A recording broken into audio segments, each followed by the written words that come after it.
Hello, everybody. Good morning. How are you today? I hope you're fine. Okay, our material for today is recount text. Now, I want to ask you, have you ever heard about recount text before? If you haven't, I will tell you about this. Okay, the definition of recount text. A recount text is a text which tells about something that happened in the past. Seperti yang dibilang, recount text adalah teks yang menceritakan sesuatu yang telah terjadi di masa lampau. Itu bisa pengalaman ataupun hanya kejadian yang terjadi di masa lalu. Okay, and then there are details in a recount text.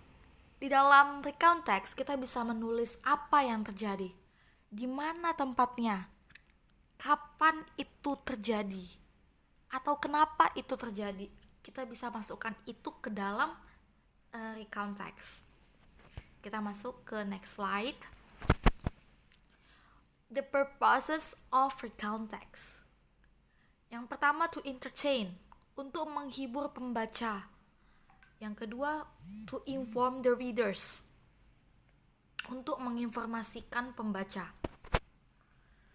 Lalu, this is in this slide. What makes recount text different with descriptive text? I know some of you may be a little bit confused with this because you might think this is the same, but it's not. I assure you it's not. The descriptive text and recount text are really different.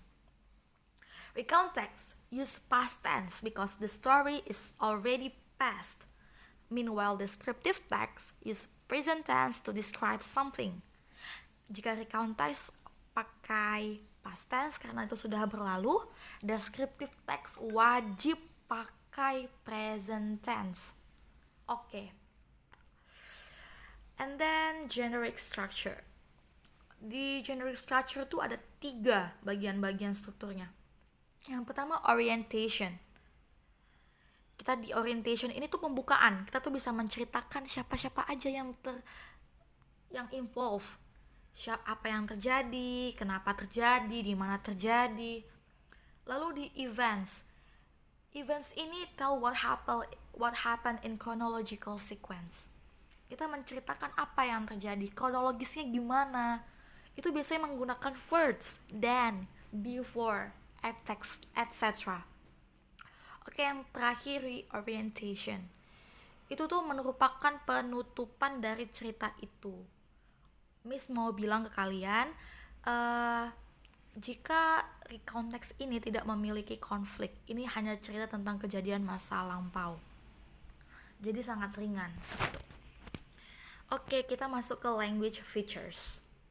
Seperti yang Miss jelaskan sebelumnya, kita harus pakai past tense jika ingin membicarakan tentang recount text.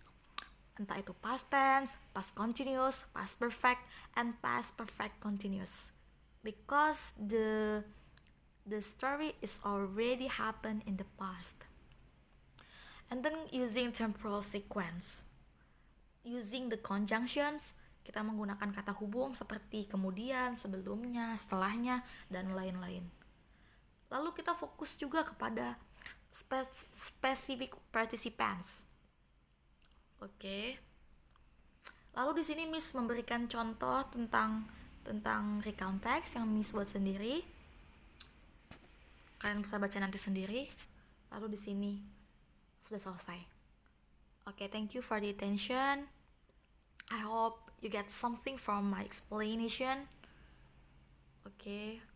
Have a nice day, everybody.